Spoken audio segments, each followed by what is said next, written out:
తిరుమల తిరుపతి దేవస్థానముల వారు చేస్తున్న చాలా గొప్ప పని. ఆ మధ్య నాతో అదనపు కార్యనిర్వహణాధికారి గారు మాన్యుల వెంకయ్య చౌదరి గారు అన్నారు, తిరుమల క్షేత్రాన్ని సేవించి తరించినటువంటి భక్తులందరూ జ్ఞాపకానికి వచ్చేటట్టుగా ఒక్కొక్క వీధికి ఒక్కొక్క పేరు పెట్టబోతున్నామండి. అది ఆ వీధి పేరు చూసి ఇలా స్కాన్ చేస్తే ఫోన్లో వాళ్ళ జీవిత చరిత్ర అంతా వచ్చేయాలి. అట్లా సంగీత విద్వాంసులు త్యాగయ్య గారు వచ్చారు ఇక్కడికి. ఆయన దగ్గరికి రాని వారెవరు? ముత్తుస్వామి దీక్షితారు వారు వచ్చారు.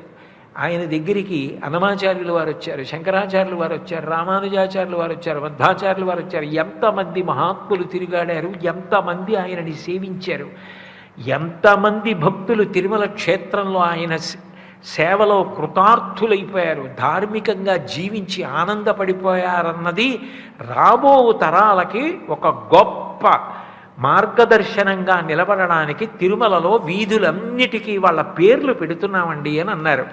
నిజంగా అట్లాంటి గొప్ప రోజు వచ్చి అట్లా వీధులన్నీ ఆ పేర్లతో ఉండి వాళ్ళ గురించి చదివి అందరూ స్ఫూర్తి పొంది ధర్మాచరణం చేసే రోజు వచ్చి, నిత్య జీవితంలో ధర్మాచరణము కన్నా మనం అనుష్ఠించవలసిన గొప్ప విషయము వేరొకటి లేదు అన్న పూనిక అందరికీ కలిగేటట్టుగా వెంకటరమణుడు తన నిర్హేతుక కృపాకటాక్ష వీక్షణముల చేత ఎల్లరను అనుగ్రహించుగాక.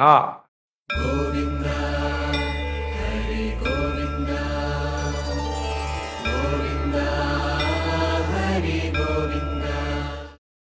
ఓం నమో నారాయణాయ.